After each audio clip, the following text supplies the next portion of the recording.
दोस्तों, आज की हमारी इस वीडियो में बात होगी ज़हीरुद्दीन बाबर के बारे में। ये वो बहादुर जाबाज और होशियार इंसान था कि जिसने हिंदुस्तान की सबसे मजबूत और सबसे लंबे वक्त तक कायम रहने वाली सल्तनत यानी मुगल सल्तनत की बुनियाद रखी थी। तो दोस्तों, ये बात तो किसी से भी छुपी हुई नहीं है कि हमारे देश हिंदुस्तान पर अगर सबसे ज्यादा लंबे वक्त तक किसी ने हुकूमत की है तो वो है मुगल सल्तनत। मुगलों ने न सिर्फ हमारे देश भारत को एक जगह पर इकट्ठा किया बल्कि साथ ही साथ इस देश को हद से ज्यादा मजबूत और ताकतवर भी बनाया। लेकिन न जाने ऐसा क्या हो गया कि आज मुगल सल्तनत का जब भी जिक्र किया जाता है तो जहां एक तरफ कुछ लोग मुगलों का नाम सुनकर खुश होते हैं, वहीं दूसरी तरफ कुछ लोग ऐसे भी हैं जो मुगलों का नाम सुनकर गुस्सा करने लगते हैं। और इन तमाम चीजों की वजह एक ही है, वो है हिस्ट्री। क्योंकि मुगलों के बारे में हर एक को अलग अलग तरीके से हिस्ट्री पढ़ाई जाती है। जहां एक तरफ कुछ लोगों को मुगलों का सिर्फ साफ और अच्छा किरदार दिखाया जाता है और काले किरदार को छुपा लिया जाता है, तो वहीं दूसरी तरफ कुछ लोगों को मुगलों का सिर्फ और सिर्फ काला किरदार दिखाया जाता है और अच्छे किरदार को उनसे छुपा लिया जाता है। लेकिन दोस्तों, आज के इस वीडियो में हम आपको मुगलों की रियल हिस्ट्री बताएंगे और इस वीडियो में उनके पॉजिटिव और नेगेटिव दोनों पॉइंट्स को रखेंगे, क्योंकि आज के इस वीडियो को हम जिस हिस्ट्री की किताब से बना रहे हैं उस किताब को खुद मुगल सल्तनत के पहले सुल्तान यानी बाबर ने अपने हाथों से लिखी थी। तो दोस्तों, आज की इस वीडियो में हम जानेंगे कि आखिर बाबर कौन था और बाबर हिंदुस्तान में कैसे आया था और आखिर हिंदुस्तान में आने के बाद उसने इतनी छोटी मोटी फौज के साथ इतनी मजबूत और बड़ी सल्तनत को कैसे ढेर करके जीत लिया था। साथ ही हम जानेंगे कि आखिर बाबर का बाबरी मस्जिद के साथ क्या रिश्ता है। इन तमाम चीजों के बारे में जानने से पहले बस मेरी आप लोगों से एक छोटी सी गुजारिश है कि नए आने वाले दोस्त चैनल को सब्सक्राइब करके साथ ही में बेल आइकन को भी प्रेस कर दे और हमारी हौसला अफजाई के लिए हमेशा की तरह हमारे इस वीडियो को लाइक कर दे, ताकि इसी तरह की हिस्टोरिकल एंड नॉलेजेबल वीडियोस का ये सिलसिला हम जारी रख सके। तो दोस्तों, बाबर का जन्म 14 फरवरी 1483 में एक ऐसे शहर में हुआ था जो आज उज्बेकिस्तान देश में पाया जाता है। बाबर का पूरा नाम ज़हीरुद्दीन मोहम्मद बाबर था। बाबर के बारे में सबसे खास बात यह है कि बाबर के बाप के रूप में ऊपर जाकर अमीर तैमूर से मिलता था, जो अपने दौर का पूरी दुनिया का बहुत बड़ा सुल्तान था। वहीं दूसरी तरफ बाबर की मां की तरफ से अगर रिश्ता देखा जाए तो ऊपर जाकर मंगोलों के सबसे बड़े हुक्मरान चंगेज खान से मिलता था। यानी आसान लफ्जों में अगर ये कहा जाए तो गलत नहीं होगा कि ज़हीरुद्दीन बाबर को अमीर तैमूर और चंगेज खान की बहादुरी विरासत में मिली थी। दोस्तों, आप लोग ये तो जानते ही होंगे कि अमीर तैमूर की बहुत बड़ी सल्तनत थी, लेकिन जब अमीर तैमूर का इंतकाल हुआ तो उसकी सल्तनत को उसके बेटों ने कई हिस्सों में बांट लिया था। उन्हीं बटी हुई सल्तनतों में से एक सल्तनत उज्बेकिस्तान के इलाके में भी थी। ये सल्तनत अमीर तैमूर की 5वें नस्लों के बाद आकर ज़हीरुद्दीन बाबर के बाप के हिस्से में आई थी और फिर बाबर के वालिद के मर जाने के बाद ये सल्तनत बाबर के हिस्से में आई। जिस वक्त बाबर अपने वालिद की सल्तनत की गद्दी पर बैठा उस वक्त बाबर की उम्र महज 13 साल थी, लेकिन फिर अचानक से बाबर के चचा ने उसके खिलाफ बगावत कर दी। फिर ना चाहते हुए भी बाबर को अपने चचा से लड़ाई करनी पड़ी और बाबर हार गया। फिर बाबर के हाथ से वो सल्तनत भी चली गई। उसके बाद बाबर कई सालों तक जंगलों में फिरता रहा। बाबर ने अपने 30 साल तक की उम्र जंगलों में भटक भटक कर ही गुजार दी थी। बाबर के लिए कई दिन तो ऐसे मुश्किलों से भरे हुए गुजरे थे जो कि कभी कभी बाबर को जंगलों में 2 वक्त की रोटी भी नसीब नहीं हुआ करती थी। लेकिन बाबर ने कभी हार नहीं मानी। बाबर को जब महसूस हुआ कि वो अपने वालिद की सल्तनत को वापस नहीं ले पाएगा तो उसने अपनी सल्तनत को वापस लेने के बजाय अफगानिस्तान को फतह करने का इरादा बनाया, यानी जीतने का सोचा। फिर बाबर ने सबसे पहले अफगानिस्तान के कुछ इलाकों को फतह किया और उन इलाकों को फतह करने के बाद हिंदुस्तान की तरफ रवाना हुआ। दोस्तों, कहा जाता है कि जिस वक्त बाबर हिंदुस्तान को फतह करने के लिए हिंदुस्तान में दाखिल हुआ था उस वक्त बाबर के पास सिर्फ और सिर्फ 13,000 की ही फौज थी और उसका मुकाबला था पठान सल्तनत के सरदार यानी इब्राहिम लोदी से। इब्राहिम लोदी के पास तकरीबन 1 लाख की फौज थी। इब्राहिम लोदी को भी यही लग रहा था कि वो बाबर को आसानी के साथ हरा सकता है, क्योंकि इब्राहिम लोदी के पास 1 लाख की बड़ी फौज थी, साथ ही साथ हजारों की तादाद में हाथी भी मौजूद थे। लेकिन दूसरी तरफ बाबर के पास हाथी नहीं थे। यानी दोस्तों, हर चीज बाबर के पास इब्राहिम लोदी के मुकाबले में कम थे। सिपाही भी कम थे, हथियार भी कम थे और हाथी नहीं थे। लेकिन उसके बावजूद भी बाबर को खुद पर पूरा भरोसा था कि वो इब्राहिम लोदी को आसानी से हरा देगा,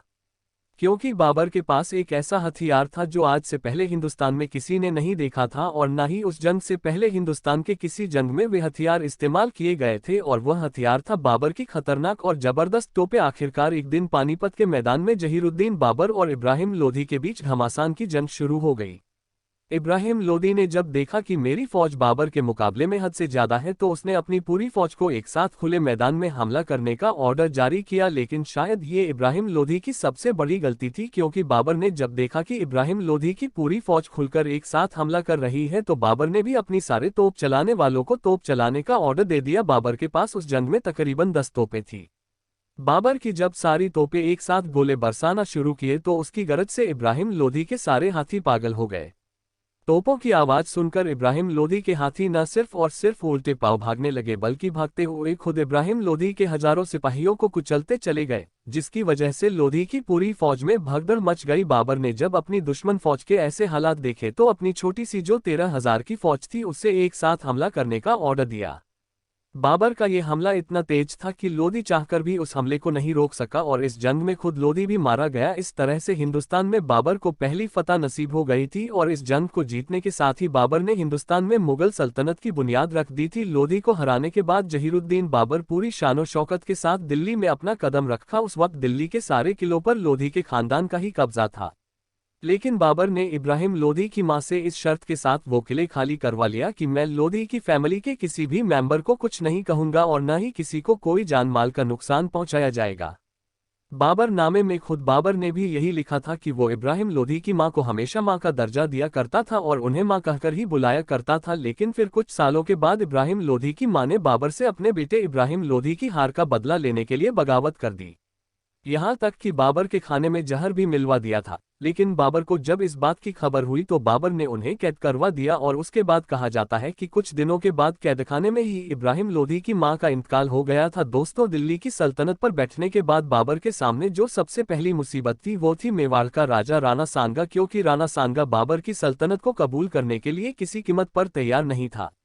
हालांकि आपको जानकर हैरानी होगी कि बाबर को हिंदुस्तान में राणा सांगा ने ही बुलाया था। राणा सांगा ने बाबर को ये खत लिखा था कि तुम भारत आओ और भारत को जालिम के हाथों से छुड़ा लो, क्योंकि राणा सांगा ये सोच रहा था कि शायद बाबर भी अपने जद्दे अमजद यानी दादा अमीर तैमूर की तरह हिंदुस्तान को सिर्फ फतह करके और इसे लूट करके वापस चला जाएगा और जब लोधी सल्तनत लूट जाएगी तो हम सब राजपूत एक साथ मिलकर एक बड़ी सल्तनत कायम कर लेंगे। लेकिन उसे इस बात का जरा बराबर भी शक नहीं था कि बाबर इब्राहिम लोधी को हराकर हिंदुस्तान में ही रहकर सल्तनत कायम कर लेगा। लिहाजा जब बाबर ने दिल्ली से हुकूमत करना शुरू किया तो राणा सांगा ने बाबर को सुल्तान मानने से इनकार कर दिया। साथ ही साथ आपको बताते चले कि राणा सांगा ने न सिर्फ बाबर को भारत में बुलाया था बल्कि साथ साथ ये भी कहा था कि वो इब्राहिम लोधी के खिलाफ बाबर का जंग में साथ बीतेगा। लेकिन जब बाबर हिंदुस्तान में इब्राहिम लोधी के खिलाफ जंग कर रहा था तो राणा सांगा अपने इलाके में ही बैठकर ये सब कुछ देख रहा था और बाबर की मदद नहीं कर रहा था।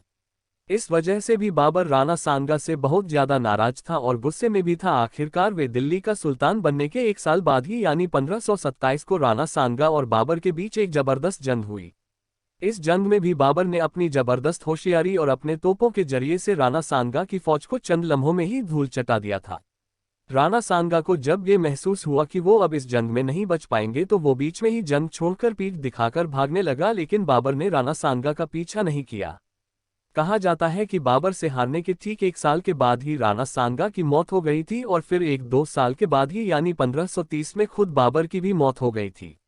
दोस्तों, अगर बात की जाए बाबर की कब्र के बारे में तो बाबर ने ये नसीहत की थी कि उसके मरने के बाद उसके पुराने वतन यानी काबुल में ही दफनाया जाए, तो इसलिए बाबर को उसके बेटे हुमायूं ने काबुल में ही दफनाया था। आज भी बाबर की कब्र काबुल शहर में मौजूद है।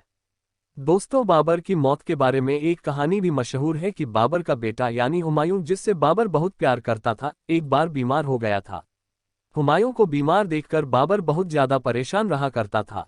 बाबर हमेशा रो रोकर यही दुआ करता था, ए अल्लाह, तू मेरे बेटे हुमायूं को ठीक कर दे, चाहे तो हुमायूं के बदले में मेरी जान ले ले, यानी मेरी उम्र भी मेरे बेटे को लग जाए। कहा जाता है कि अचानक से एक दिन हुमायूं ठीक हो गया। जिस दिन हुमायूं ठीक हुआ उसी दिन से बाबर बीमार रहने लगा और आखिरकार 47 साल की उम्र में बाबर का इंतकाल हो गया था। दोस्तों, आज के दौर में अगर बादशाह बाबर से जुड़ी कोई चीज सबसे ज्यादा मशहूर है तो वो बाबरी मस्जिद है, क्योंकि बाबरी मस्जिद बाबर के ही एक अजीम सेनापति यानी मीर बाकी ने बनवाया था। बहुत ही लोग इस गलत फहमी में भी रहते हैं कि बाबरी मस्जिद को मुगलों के पहले बादशाह यानी बाबर ने बनवाया था। हालांकि ये उनकी गलतफहमी है, क्योंकि यह मस्जिद बाबर ने नहीं बनवाया था बल्कि बाबर का तो अयोध्या में कभी आने का भी कोई सबूत नहीं मौजूद है।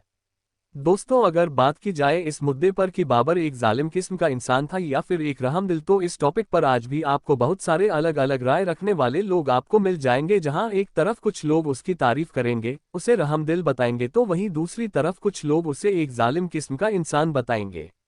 यानी ये एक ऐसा टॉपिक है जो आज तक नहीं सुलझ सका है, क्योंकि दोस्तों हिस्ट्री में जहां एक तरफ बाबर की कुछ रहमदिली का जिक्र आया है, तो वहीं कुछ जुल्म सितम का भी जिक्र आया है। बाबरनामा में खुद बाबर ने लिखा है कि जब उसने भारत देश को फतह किया था तो उसके कुछ सिपाहियों ने गरीबों के साथ लूटमार की थी, उनके जानवरों को छीन लिया था, उनका पैसा और माल वगैरह भी छीन लिया था। इस बात की खबर जब बाबर को लगी थी तो बाबर ने न सिर्फ उन फौजियों को सजा दी बल्कि उनमें से कुछ तो ऐसे थे जिन्हें मौत की सजा भी सुनाई गई थी। इसके अलावा जब बाबर ने भारत को फतह किया था तो इब्राहिम लोधी के घर की जितनी भी औरतें थीं और बच्चे थे उनके साथ भी बहुत अच्छा सलूक किया था, जो इस बात को साबित करता है कि वो एक रहमदिल इंसान था। लेकिन वहीं दूसरी तरफ हिस्ट्री में कुछ इसके उलट चीजें भी मिलती है। कुछ इतिहासकार जहीरुद्दीन बाबर के ऊपर हमेशा से ही सिखों के एक बड़े गुरु को कत्ल करने का इल्जाम लगाते आए हैं। तो दोस्तों आज के लिए इतना ही। उम्मीद करते हैं ये वीडियो आपके लिए जरूर यूजफुल साबित हुई होगी। अगर आपको इस वीडियो पर कोई एडवाइस देना चाहते हैं तो कमेंट्स बॉक्स में अपनी राय जरूर दें। फिलहाल आज की हम अपने वीडियो को यहीं पर खत्म करते हैं। वीडियो अच्छी लगी हो तो न सिर्फ चैनल को सब्सक्राइब करें बल्कि अपने दोस्तों और रिश्तेदारों में भी शेयर करें। तब तक के लिए खुदा हाफिज, जय हिंद।